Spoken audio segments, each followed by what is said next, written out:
All right. Let's do this, man. It's Not My Weekend podcast with your boy, Jerry G.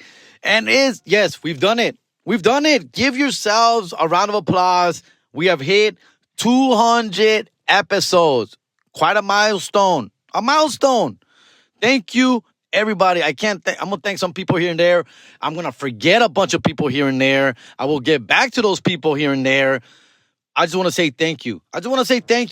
Okay?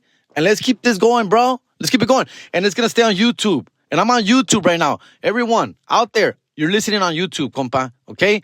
At least for now. I'm going to stay on YouTube. I appreciate you guys. I'm going to keep it cleaner because YouTube don't like the cussing.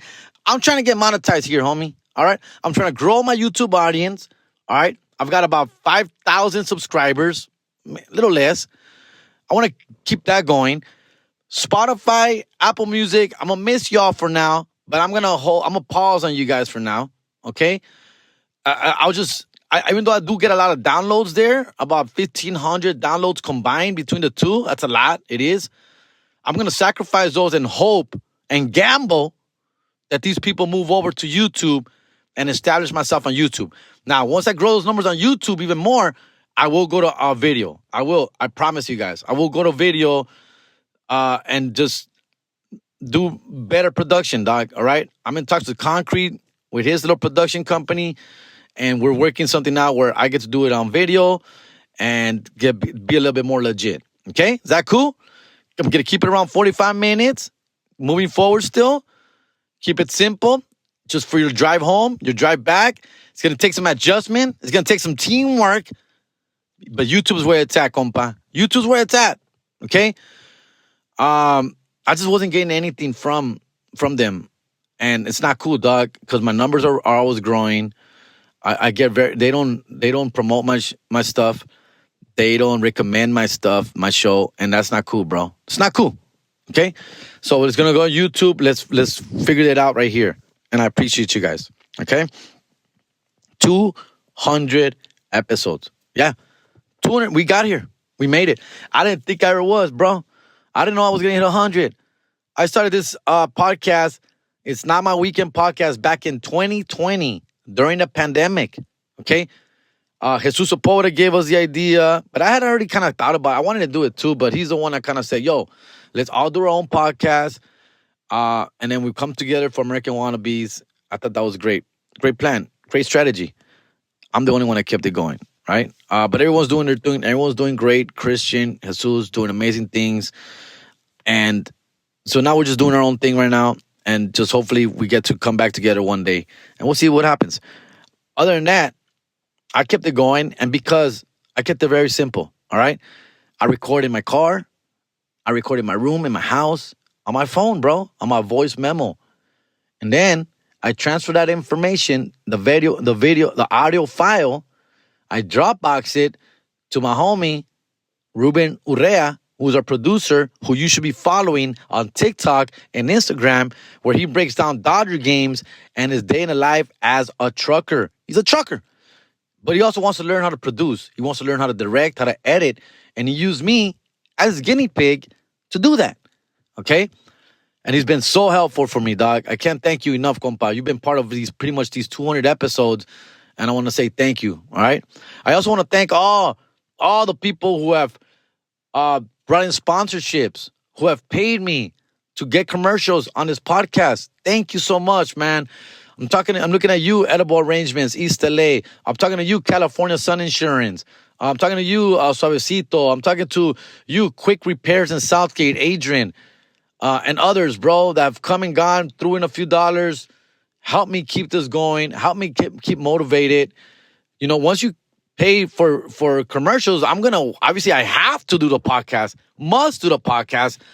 That helps me drive this stuff as well. And I want to keep the content as fresh, as funny, as relevant, as amusing, informational, compa, as possible. So you guys keep coming back for more. All right? And this is what it's it. This is what it's all about. Okay? A little glimpse in the life of Jerry G. It's a little vlog. And you're part of it, dog. You're part of it. We get to communicate. You get to ask me questions, comment, feedback, troll. Do what you got to do. keep it going for 200 episodes that we've done this. Originally, the idea was it's not my weekend. I was going to have my kids on 1 week, then be by myself the next week, then my kids the next week. That only lasted like 2 episodes. All right?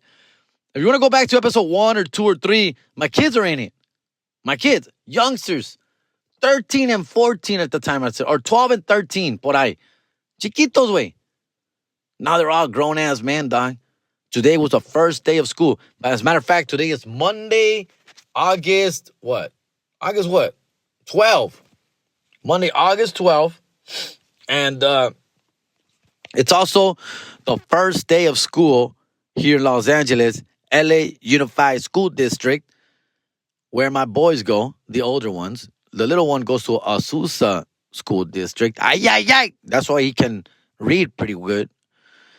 My older boys, teenagers, Huntington Park High School, Spartan for Life, where I went, my alma mater. Because my alma mater's there.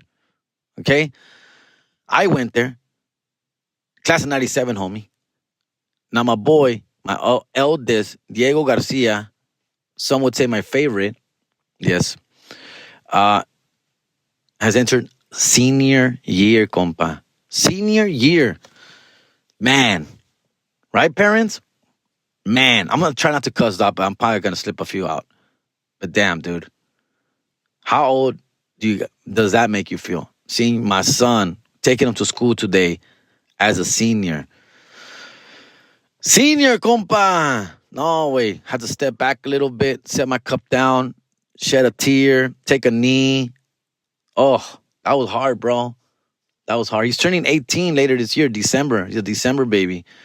In fact, December 12th. Today's August 12th. What is that? 3 months from now. Jesus. Yeah, love my son. Love my son with all my heart, and I'm very proud of him. He's heading into a valedictorian. Valedictorian? How do you say that? He's a valedictorian, dog. And apparently, dude, he has like a 4.2 GPA. Perfect attendance. I didn't realize he has never missed school. He hasn't missed school in his 3 years he's attended there. I don't know how that happens, dog, because I always refuse to take him to school. Many times. I've said, no, I'm not going to wake up. I don't feel like taking him to school today. Let's sleep in. It's Wednesday. ¿Qué duele? ¿Qué importa? It's April. Relax. Or it's the last days of school. No one goes, nerd. I'm that guy. I'm that parent, dude. Nah, come on. Come on. I don't want to go. I don't want to take you. I'm that guy. Kid loves school. He's always been like that. I think he has near to perfect attendance throughout his whole years in school. I don't know if he's really missed. I don't want to say perfect attendance throughout this whole 11 years of school, but very close to it. I don't think he's missed, to be honest with you. I don't think so. The other one has. He's a little bit more lazy. He's a little bit more, I don't feel good. Adrian, the middle child. My head, my stomach. He's that guy. He'll do that every once in a while. Not too often, but he will. He'll take a couple of days off during the school year. But now Diego, I didn't realize this. He goes, Dad, you know I got prepared. I go, get out of here, dog. Shut up. I will definitely put a stop to that this year. So he's very proud of that. He's very proud of the fact that he has never missed school. He has a 4.2 grade point average. He takes these tough classes. Magnet program. So Huntington Park High School, for those of you who don't know, it's not one of the better schools. Okay, it's not known for their academics, bro. All right, it's not known for great pinches educational hierarchy. No, look at me. Look how I have trouble talking and speaking. I went to that school. Okay. So when we agreed to, when they were in elementary and middle school, they went to charter schools here in LA, the free ones, charter schools. I really enjoyed their charter schools. Aspire, they call it Aspire here. They went to elementary school. I love the elementary school they went to. Great school, dog. But once they went to middle school charter, it was kind of rough. It was pretty ghetto. A lot of fighting, no sports, no extracurricular activities. It's a small campus. It's a building to warehouse. It was not pretty. not I don't care about the prettiness, but the actual school itself was not good, bro. The kids were not getting a lot of good things in there. As for a charter school, I'm saying, then why be here, dog? So for high school, they wanted to go to a public school. They want to experience a public school. They want to experience a big school. They want to experience sports and all these bigger things. And I wasn't familiar with any other school besides just Huntington Park. That school I went to, I still have friends. I have friends who teach there. I know the principal. I've done stuff for that school. I've performed. I've fundraised for that school. I'm pretty familiar with that school. So, but me also knowing that school is not a very good school, dog. You know, I already knew this. So the mom was like, hell no, they ain't going to HP High School. Heck no, let's look for a better school. Let's look for a Downey, somewhere nice. That was tough to do, right? So even though I got some plugs and connections, I didn't want to like overextend that because it's I have two kids. It's far. I don't know what I'm getting myself into, so forth and so on. So let's say, you know what? We'll get them in the HP High School. We'll get them into Huntington Park, but we got to make sure that they're taking tough classes and we're taking real classes. So we made sure that we put them in Magnet. So that's where I did pull my strings there. Met with the right people, did some shakes hands, kiss some babies. And, basically I said, hey, man, I want to bring my kids here, bro, but the only way I'll bring them here if they are honestly getting a really good education. And the Magnet program is the only way I can pretty much say that they are for taking tougher classes from ninth grade on. And so they agreed. And it was tough. It wasn't easy, bro. It was a lot of back and forth. Not everyone is a Jerry G fan, dog. Let me tell you that, bro. So it took some work, and we got them in. We got them into Magnet. And so because of that, even though the school itself is ghetto as heck, the Magnet program has been a good thing for them, bro. And they've gotten pretty good education, so I'm trying to tell you. So despite the fact, all right, and I don't want to bash on Huntington Park High School too much, dog, because I know there's worse schools out there. But it is what it is, dog. Okay. With all that said, very proud of my son. He's going to senior year, and man, I can't believe it, bro. He's gonna turn 18.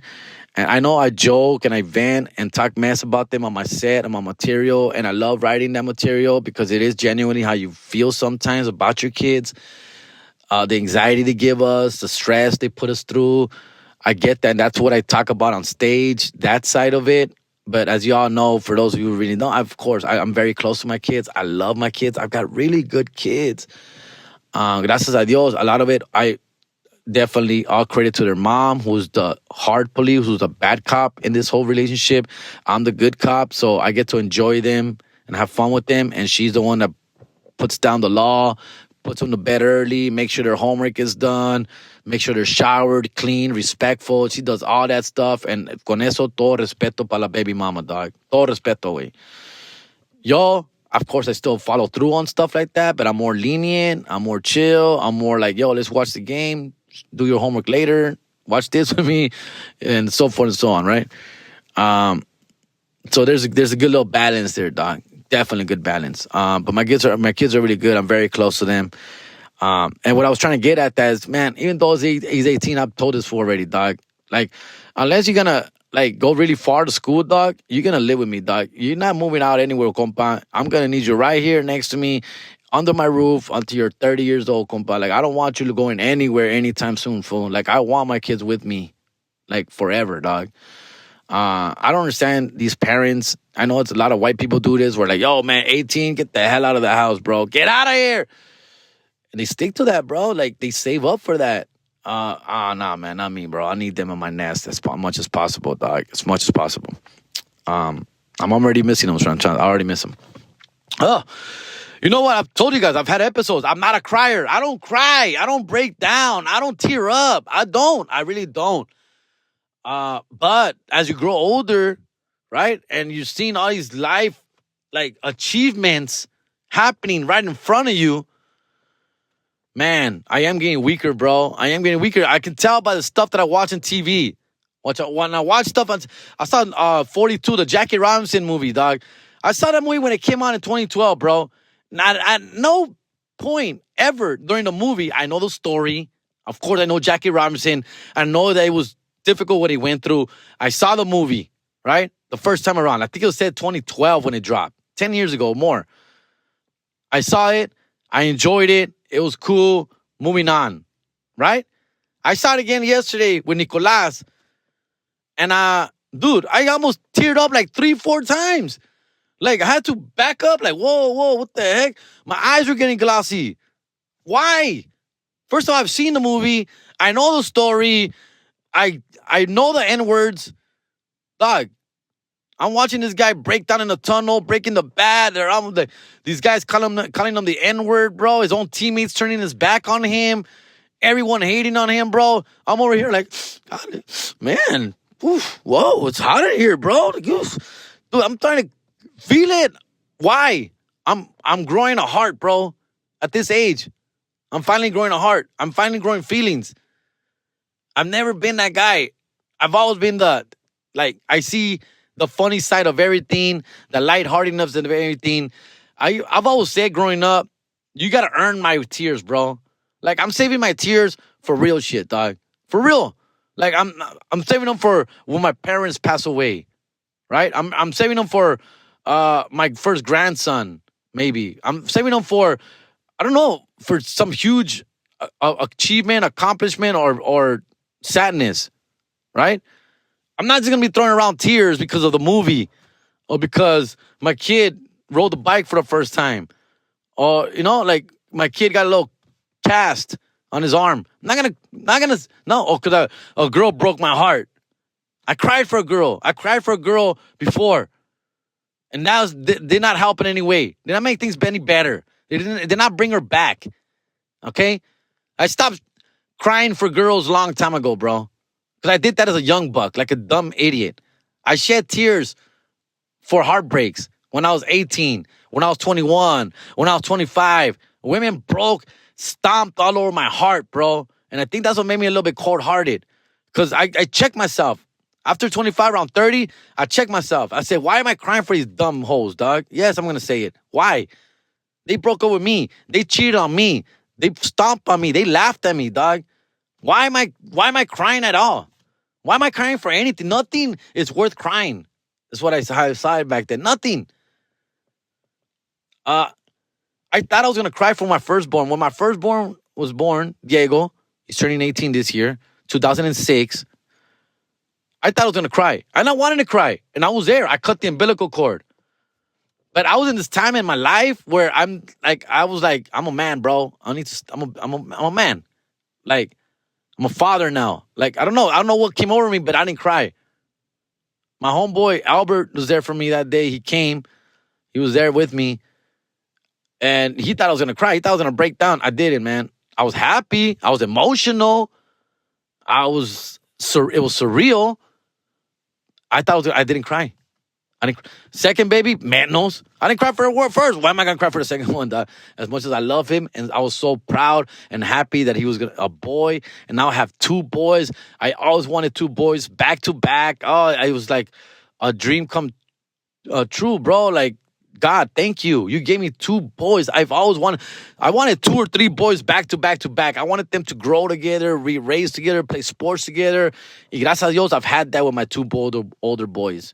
They've been in the same teams together. They play together. They hang out together. They care for each other. They take care of each other.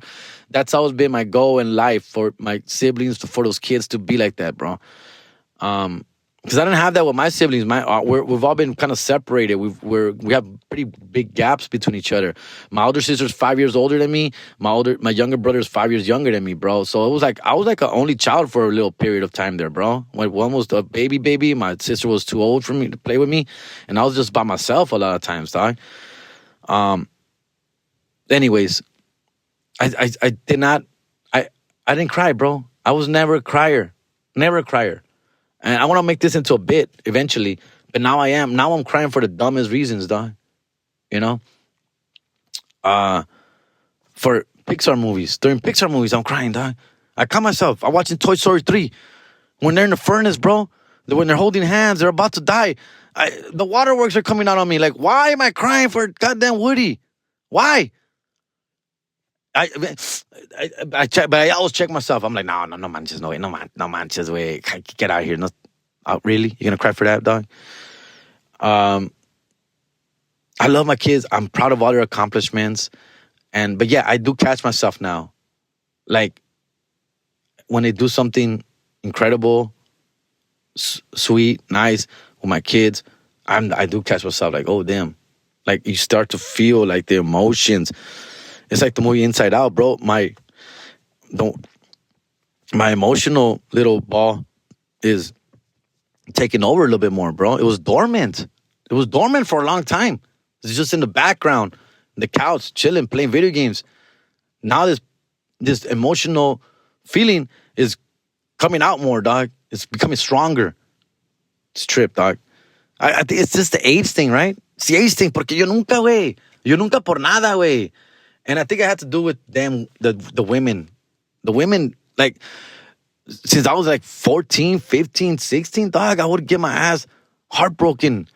Porque también the men, I would shoot for the prettiest girl in school, and I thought I had a chance because of my personality, of my popularity, of my coolness, of my funniness. I was always that guy. Elementary, middle school, high school, you wanted to be around me. You want to be around a kid like me, dog. You were always gonna have a good time around me. You're always gonna laugh, play, have fun, always. And that gave me the confidence to shoot high with these girls.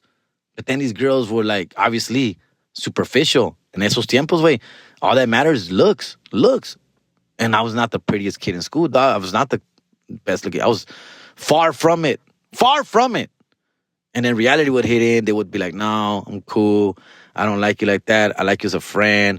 Or they would like lead me on for a while. Maybe, we'll see. I think about it. I kind of like you. I don't know. Like they would like lead me on, and until a real guy will come in, a real motherfucker will come in and sweep them off their feet because he's good looking and it's got muscles and got a pretty smile and doesn't have braces or pimples and it's not as dark like me and gets a haircut every other week. Yeah.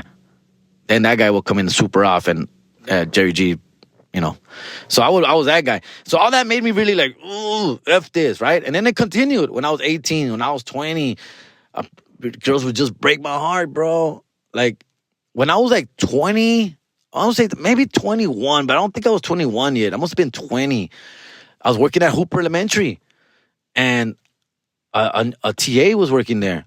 And I fell for her hard, bro. She was beautiful, dog.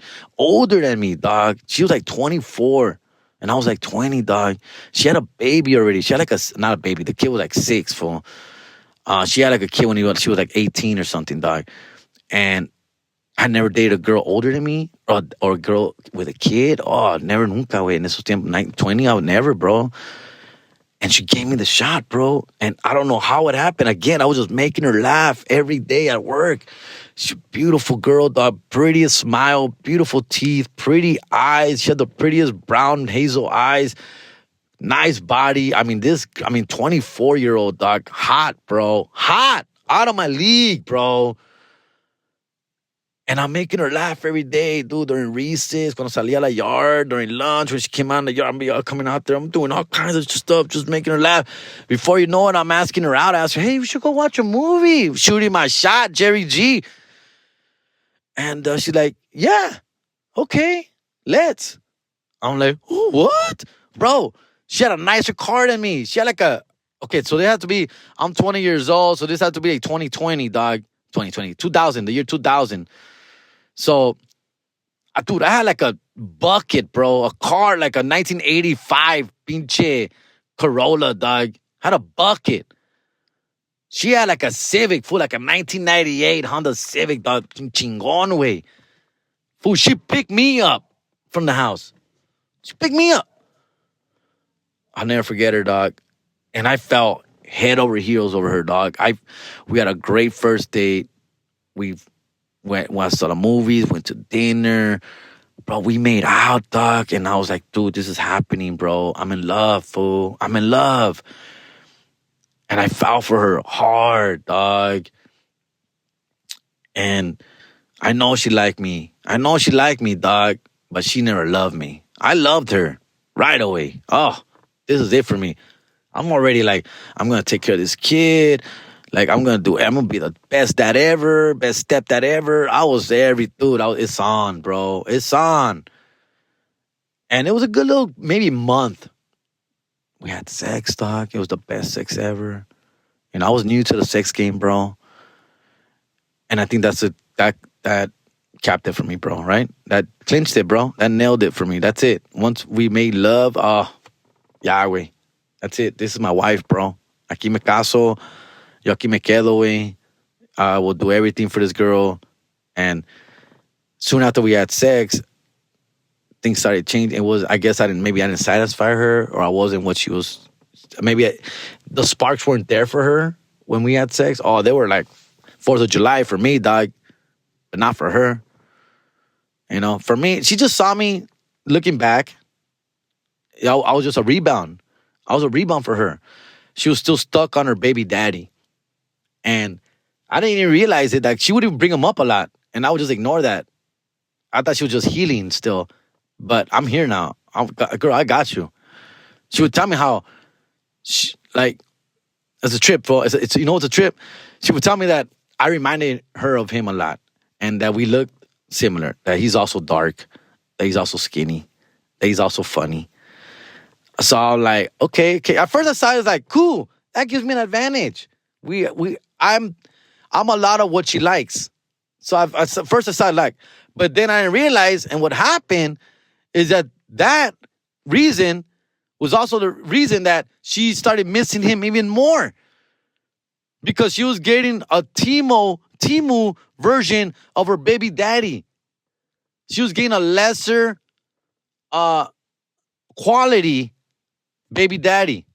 That's what she was doing, according to her. Because this guy obviously was a little older, her age, 23, 24, 25, whatever.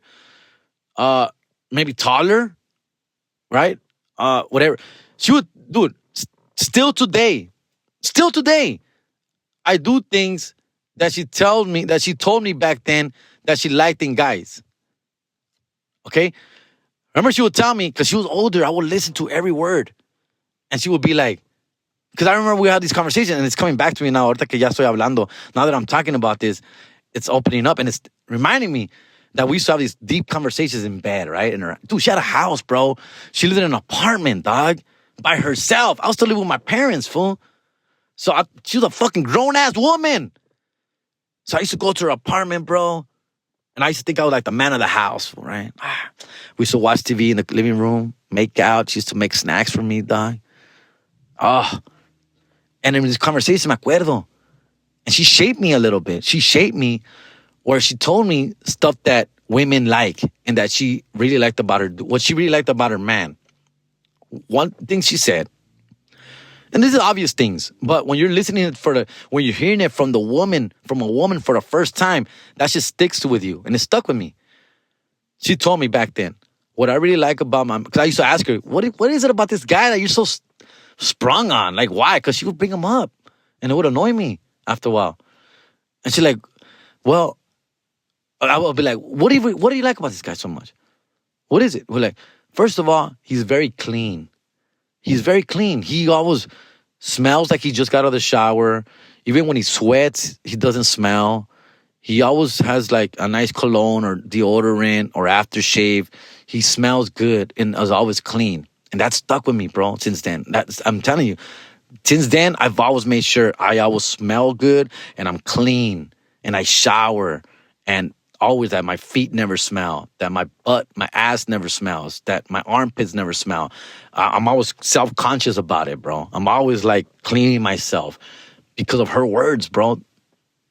And then the other thing she told me, his feet never smell. He always has clean socks, new socks. And I still today, I buy socks all the fucking time. I'm always switching socks. Stans is my shit right now. Nike socks. I'm always buying them. And I'm always switching socks. Like I don't have socks older than 6 months to a year. I throw them away after a while. Once I see a little darkness from washing them like 4, 5, 6, 7 times, y ya no están as bright or as white or as clean, I throw them away, bro. Still because of her. Because she would tell me. She told me, I like that he always has clean socks and his feet never smell and he has pretty feet. I have pretty feet. I've kept make sure my feet are always nice and clean and pretty. She told me this stuff. It's crazy. She's like, he's always simple hygiene, bro. He's always brushing his teeth. I brush my teeth a lot. a lot because of her. All right. I tend to smoke cigarettes when I drink. You know, I'm on the road here and there. That's another reason. I'm always fucking brushing my teeth, dog. I don't want people smelling me. I'm all self-conscious about my breath, always. And she told me, so those things stuck with me. Still today, bro. It's a trip. It's a trip. Other things, I forgot what other stuff she said. Stuff like just man shit. Like pays the bills, has a job. Like all that stuff, she like rave about him. But obviously he cheated on her, or was a dick to her. I think he even hit her. He was an asshole, right? Stuff like that. So I started hitting her. I'm kidding. You know, look at you. No, of course he had his bad shit on him. That's why they're not together. So basically, with all that said, she was molding me and shaping me into this guy who she loved, but it wasn't me, right?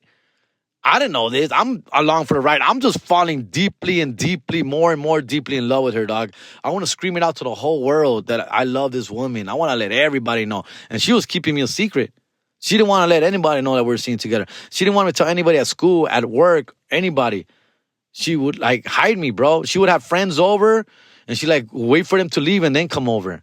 At the time, I'm respecting the fact she's a grown-ass woman. I'm a young-ass kid. I just want to go there. I just want to come over and have sex, to be honest with you. I want to make love to you, dog. So let me know when your friends leave, kind of shit.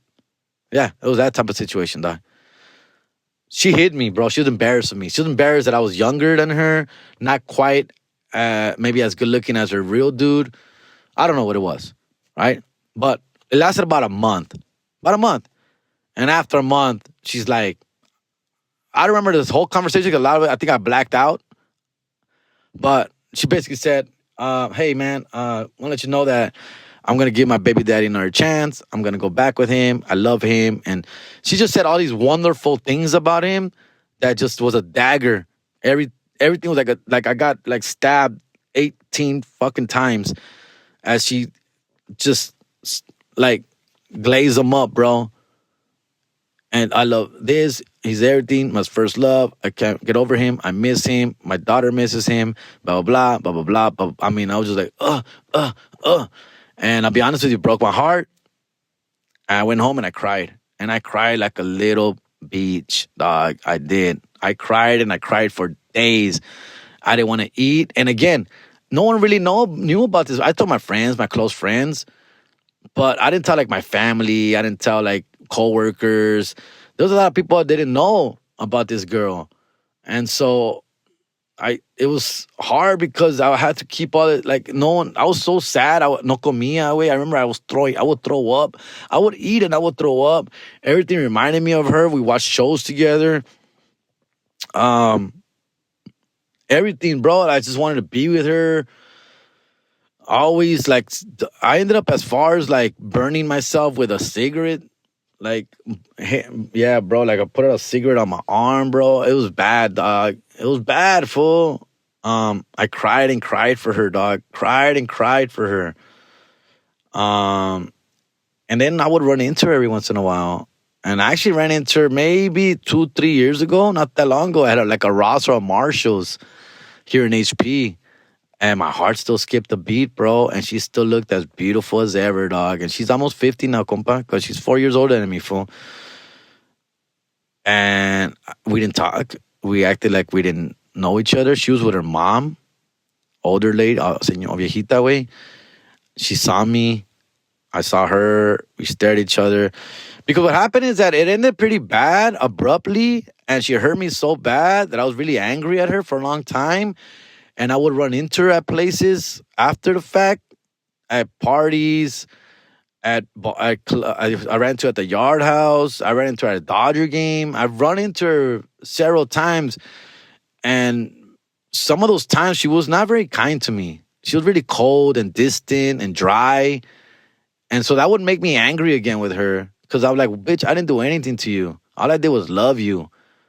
And then she would see me and I'll be like, hey, what's up? Her name, all right? Her name was Angie. What's up, Angie? She's like, hey, and just like walked away. And that would hurt, dog. This is years later. This was like late 20s, mid 20s, like later, dog. Hey, what's up? She would just, hey, what's up? Like I'm some just whatever person. And so it hurt. And so I would be very angry with her, dog. Me dolía un chingo, güey. Because I'm like, bro, I didn't do anything to you, dog. Al contrario, I wanted to give you my all. And I was trying to give you my all. And she just kind of like, I don't know. I don't know. She woke up one day, got embarrassed of me for being with me. I don't know what it was, dog. She obviously did not feel the same way. But there was a time there where she was, bro. She was definitely leaning that way, bro. But she checked herself. And I think I just made her miss her man more. That's all it was. I made her miss because she compared us a lot. She compared us a lot. And she said, all the stuff that she said she liked about him is what she liked about me. Even the cleanliness, you know, the funniness, the coolness, the sweet, all that, you know, even the physical, all that.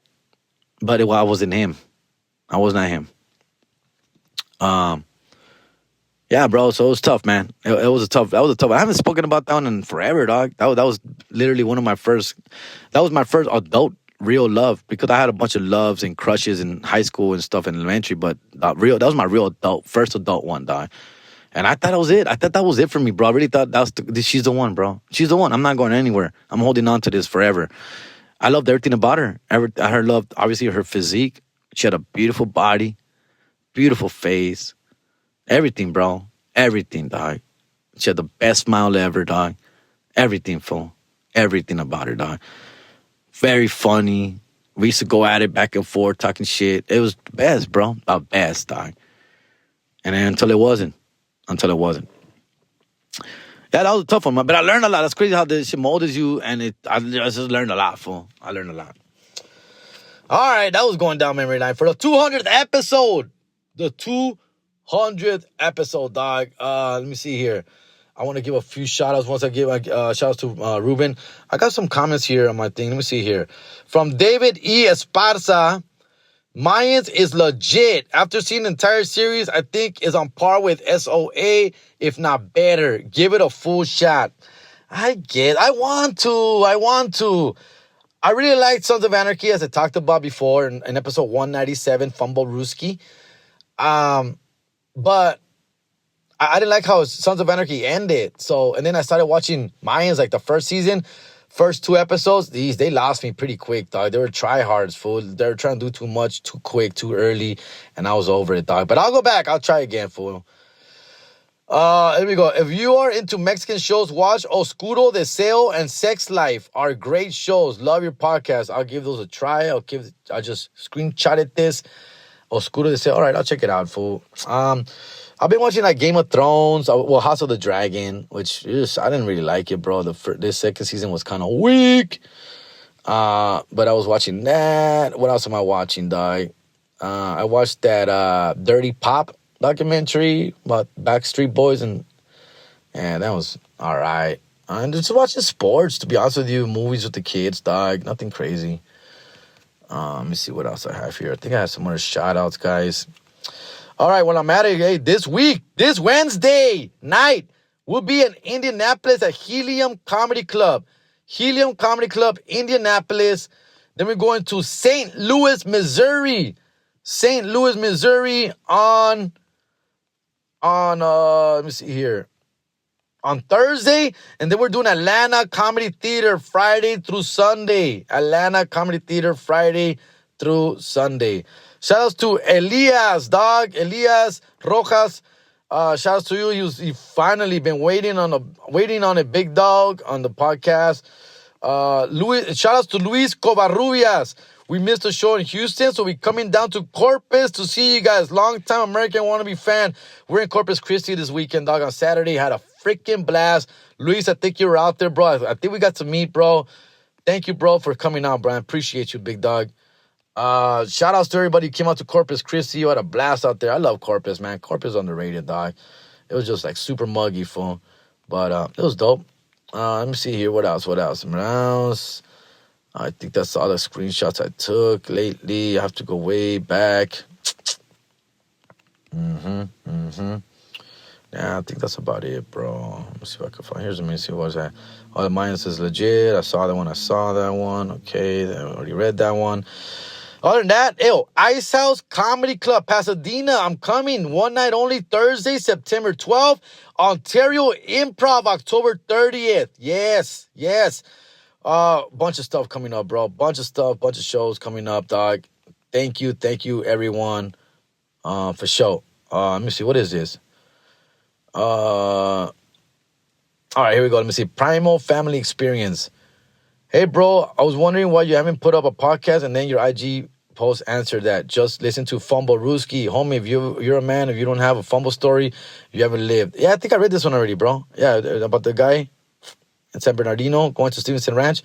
Yeah, okay. All right. So I think that's it for now with the shout-outs.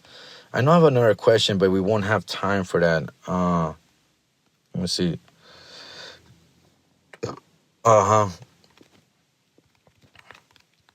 Let me see here. All right, let's see. Let me see. Okay, I think we're good. We're going to wrap it up right here, fool. What is this, 40 minutes? It's about right. Quick little thing. Olympics right now, bro. Olympics are wrapping up. USA men's basketball took the gold. And I think I talked about this before. Don't call me. I'm not patriotic. I love my USA. But Dream Team men's basketball is the only sport I root for against in the United States. I just don't like the fact that we got $50 million players out there, beating up on countries who have maybe 2 or 3 NBA players, right? And they're acting like they just saved the world for us. When they're like cajillionaires, right? And they're playing against 2, 3 NBA players on every country. And then the rest of the team on that country are like living in huts or, just, come on, dude. Come on. That's the only time I root against the United States, dog. Because these guys are just like, their egos are big. They have everything they want already. And then they're still chasing gold medals. Like, I don't know, fool. Like, it doesn't fit that well. Somebody fight me on that. I'm not a big fan of it. I'll root for United States in any other sport, even women's NBA, women's basketball, because they don't get paid as much. They don't get paid as much as the women. So they're not like cajillionaires, fool. These fools are cajillionaires, dog. Like literally making $50 million a year, fool. And they're here acting like, I don't know, dog. I don't know. All right. Crying about playing time, crying about getting benched, crying about, I'm good, fool. I'm good. All right. That's my little 2 cents on the Olympics, but it was great to see Olympics. They're coming to LA. Hopefully I'm famouser by then and I get to get some really good suites and get to go to a lot of events 4 years from now. Si Dios quiere. And we'll take it from there. All right, fellas. I'm going to wrap it up right there, fool. I'm in my car. It's getting really hot in here. It's been super hot. Indianapolis, see you guys. St. Louis, see you guys. Atlanta, I'll see you guys this weekend. Let's get it. Always, also Bellflower, California, August 24th. Big show. It's like a Lollapalooza for comedy out there. Bunch of famous Ken Flores, Concrete, myself, George Perez. I think Tiffany Haddish is popping in. But bunch of fools coming out. August 24th, Bellflower, the stand-up. It's going to be a huge event, outdoor event, bro. So come out, check it out. All right. I think that's it. I think I'm forgetting something. Go Dodgers. Let's go, baby. Send me any shout-outs. Send me any questions, dog. Thank you for these 200 episodes. Thank you to all the listeners who's kept me going, kept me grinding, kept me not wanting to miss and missing you guys when I do miss. I appreciate you guys listening. Thank you. We're going to stay on YouTube for now. Please remember that. It'll be on YouTube. Subscribe to my YouTube channel, Comedian Jerry Garcia, and you'll find all my episodes there, okay? Eventually, I will move into more video, and we'll try it out. Is that cool? When I do video, they are going to be shorter, though. They're going to be like 30 to 40 minutes, doc. So audio is going to go a little longer, video a little shorter, but we'll take it from there, okay? All right, motherfuckers. I love you guys. Thank you so much. See you guys soon. I'm out.